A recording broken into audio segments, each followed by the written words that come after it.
ইসলামী আন্দোলন বাংলাদেশ রংপুর জেলার পীরগাছা থানার ইফতার মাহফিলের দাওয়াত। সে দাওয়াতে উপস্থিত হওয়ার জন্য যাইতেছি আমরা।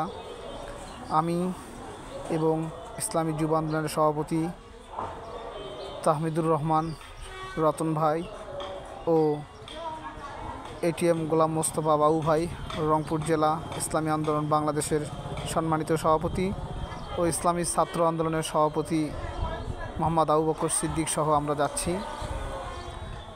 যাওয়ার পথে অনেক বিষয় কথোপকথন হচ্ছে। আর যেহেতু বর্তমান ঈদের সময়, রাস্তায় প্রচণ্ড পরিমাণের জ্যাম। যাই হোক, পবিত্র রমাদান মাসে সকলের তামাম জিন্দিগির গোনাখাতাগুলা মাফ হোক, এ আশা, এ দোয়া। পাশাপাশি ইসলামী আন্দোলন বাংলাদেশের প্রচার ও প্রসার নিয়ে আমাদের কাজ, এ পথ চলা।